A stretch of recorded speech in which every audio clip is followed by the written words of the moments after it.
బేసికల్గా ఈ control room అనేది ఒక మీడియా సెంటర్ లాగా, అదేవిధంగా ప్రతిరోజు మేము చేసే కార్యక్రమాలు మీకు వివరించడానికి కోసం ఏ విధంగా జనసేన పార్టీ సమిష్టి నాయకత్వంతో మా పార్టీ అధ్యక్షులు పవన్ కళ్యాణ్ గారి ఆదేశాల మేరకు అద్భుతమైన ఏర్పాట్లు చేసుకుంటూ మార్చి 14వ తారీఖున చిత్రాడలో పిఠాపురం నియోజకవర్గంలో నిర్వహించబోయే సభ గురించి అనుక్షణం పర్యవేక్షించడానికి, అదేవిధంగా రాష్ట్ర వ్యాప్తంగా సమాచారం అందించడానికి.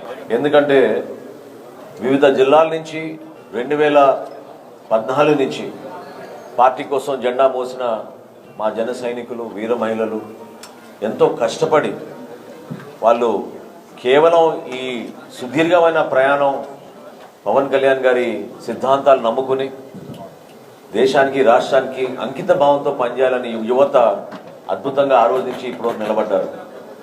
వాళ్ళందరికీ ఒక చక్కటి అవకాశం కల్పించడానికి మేమందరం కూడా కలిసి, మా పార్టీ అధ్యక్షులు పవన్ కళ్యాణ్ గారు 11 సంవత్సరాలు ఎన్నో అవమానాలకు గురై ఎన్నో కష్టాలు ఎదుర్కొని జనసేన పార్టీని ఇంత దూరం తన భుజాల పైన తీసుకొచ్చినందుకు కృతజ్ఞత చెప్పుకోవడానికి మొట్టమొదటిసారి జనసేన పార్టీ నుంచి సార్వత్రిక ఎన్నికల్లో ఎన్డీఏలో భాగస్వాములుగా, ప్రభుత్వంలో మేము ఈరోజు భాగస్వాములుగా మాతో పాటు ఉన్న సహచర శాసనసభ్యులు, పార్లమెంట్ సభ్యులు వీళ్ళందరికీ ప్రత్యేకంగా మేము ఇది ఒక చక్కటి అవకాశంగా మేము భావిస్తున్నాం.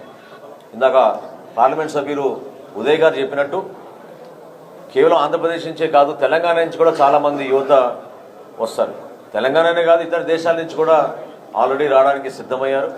ప్రతి ప్రాంతం నుంచి ఆ విధంగానే ఆసక్తిగా ఎంతో అభిమానంతో ప్రతి ఒక్కరూ కూడా నడుచుకుంటూ వస్తున్నాం. ఎక్కడ కూడా మీరు గమనించాల్సింది స్వార్థం లేని ప్రయాణం. ప్రజల కోసం, సమాజం కోసం, అంతిమంగా భావితరాలకు ఉపయోగపడే విధంగా జనసేన పార్టీని నిర్మాణం చేసుకుంటూ పవన్ కళ్యాణ్ గారు ఇంత దూరం తీసుకొచ్చారు. ఈ సందర్భంలో మాకు బాధ్యత పెరిగింది. ప్రభుత్వంలో ఉన్నాం, ప్రతి సమస్య గురించి మేము పరిష్కారం చేయడానికి సిద్ధంగా ఉండాలి. అదేవిధంగా ప్రజలు కోరుకునే విధంగా పరిపాలన అందించాలి.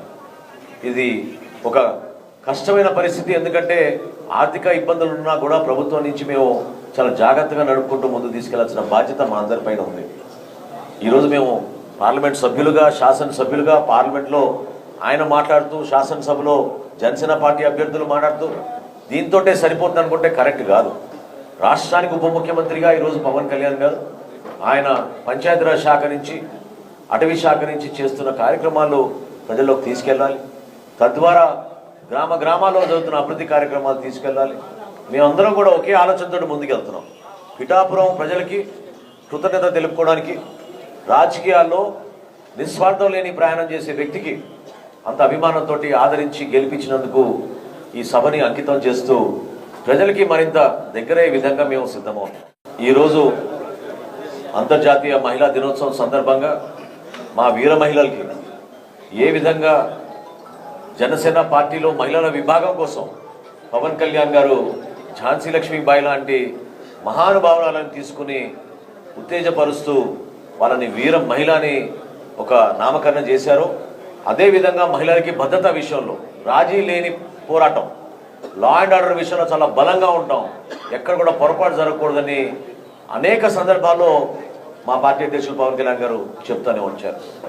కానీ గతంలో జరిగిన కొన్ని సంఘటనలు ఈరోజు వాస్తవాలు బయటకు వస్తున్నప్పుడు ఒక ఆందోళన ప్రతి ఒక్కరిలోనూ ఉంది. ఆందోళనే కాదు, వాస్తవంగా మహిళా దినోత్సవం సందర్భంగా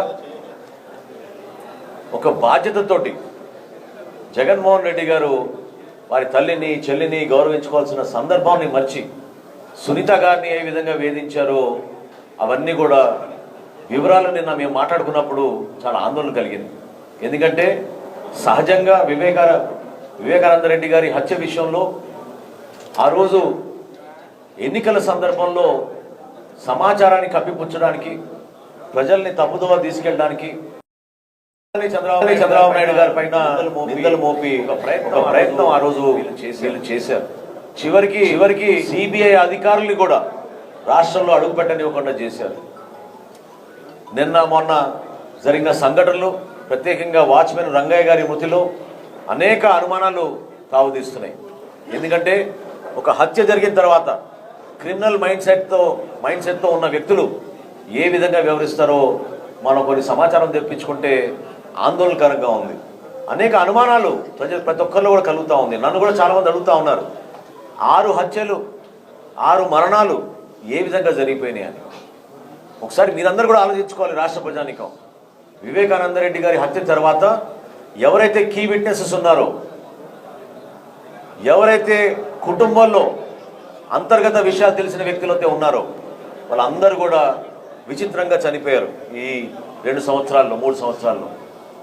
దేనికోసం ఈ విధంగా జరుగుతుంది, ఎట్లా జరుగుతుంది, దీని వెనుక ఎవరున్నారు అనేది ఖచ్చితంగా నిర్ధారించాల్సింది ఎంతో ఉంది. ఎందుకంటే లా అండ్ ఆర్డర్ని బలంగా మనం మెయింటైన్ చేయాలి, ఒక నమ్మకం కలిగించాలి, ప్రజల్లో విశ్వాసం తీసుకురావాలి. జనసేన పార్టీ నుంచి నేను చాలా బాధతో చెప్తున్నాను. గతంలో పవన్ కళ్యాణ్ గారు మీటింగ్లు జరపాలంటే ప్రతి మీటింగ్కి థ్రెట్ వచ్చేది. ఈరోజు మీరు పలానా సభ మీరు నిర్వహిస్తే సాయంత్రానికల్లా మీ పైన దాడులు చేస్తాం. జనం సిద్ధమయ్యారని కావాలని అనేక సందర్భాల్లో భయపెట్టిస్తూ ఉండేవారు. సభ నిర్వహణ జరగకూడదని మా నాయకుల్ని హౌస్ అరెస్టులు చేయడం, వాళ్ళపైన భౌతిక దాడులు చేయడం, కేసులు పెట్టించడం, ఒక భయాందోళన వాతావరణం సృష్టించి ప్రజాస్వామ్యాన్ని ఖూనీ చేసే విధంగా వీళ్ళు వ్యవహరించారు. అరే, ఒక పొలిటికల్ పార్టీగా జనసేన పార్టీ సిద్ధాంతాల కోసమే నిలబడతాం.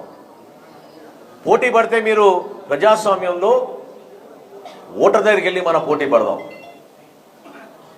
అభివృద్ధి గురించి పోటీ పడదాం, సంక్షేమం కోసం పోటీ పడతాం. కానీ మర్డర్ల గురించి మేము ఎట్లా పోటీ పడతాం?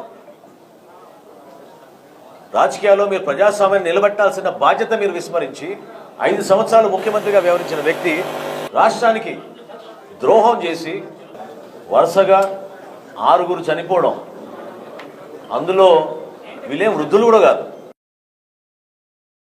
అభిషేక్ రెడ్డి గారు వయసు ఎంత అంటే 30 సంవత్సరాలు.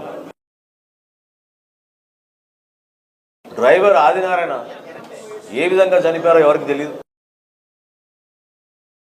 గంగిరెడ్డి గారు, భారతి గారి తండ్రి, 2-3 నెలలు ఆయన హాస్పిటల్లో ఉండి పాపం ఆయన పోయారు.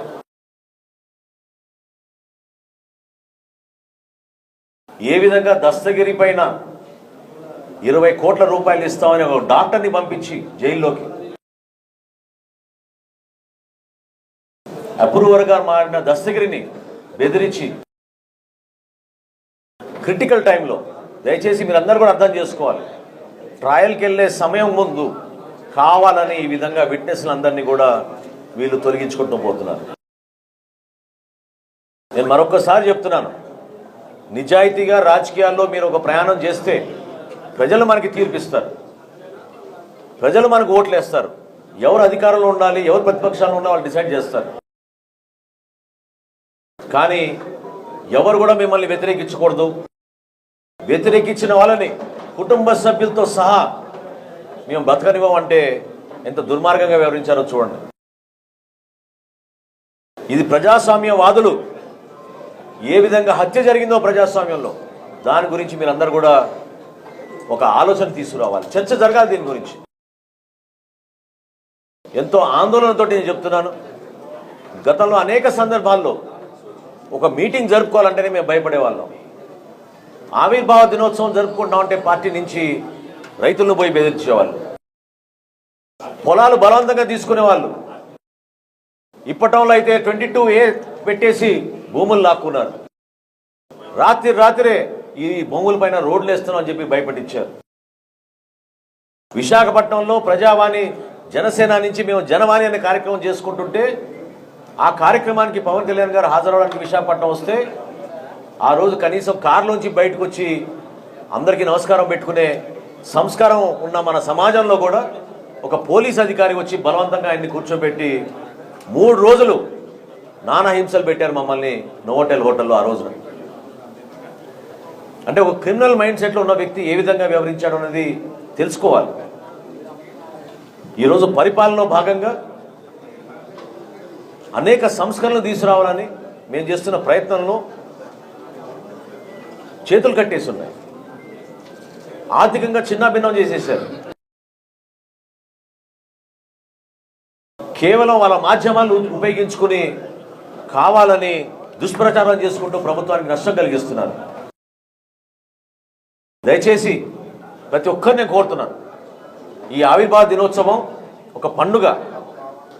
కష్టపడి పనిచేసిన మా జన సైనికులు, వీర మహిళలు, వాళ్ళందరికీ ఒక కృతజ్ఞత భావంతో మా పార్టీ అధ్యక్షులు పవన్ కళ్యాణ్ గారు ఏ విధంగా 11 సంవత్సరాలు పార్టీని మోసి ఇంత దూరం తీసుకొచ్చారో, పిఠాపురం ప్రజలు ఎంతో అభిమానించి నిండు మనసుతో ఆశీర్వదించి ఒక అద్భుతమైన మెజార్టీ ఇచ్చి ఆయన ఈ రోజున రాష్ట్రానికి ఉప ముఖ్యమంత్రి చేశారో, మేమందరం కూడా నాయకులుగా ఒక బాధ్యతతోటి జనసేన పార్టీ జెండా ప్రతి గ్రామంలో ఎగిరే విధంగా, ప్రతి జన సైనికుడు, వీర మహిళ తలెత్తుకుని గర్వంగా పనిచేసుకునే విధంగా ఈ సభ ఉండబోతోంది.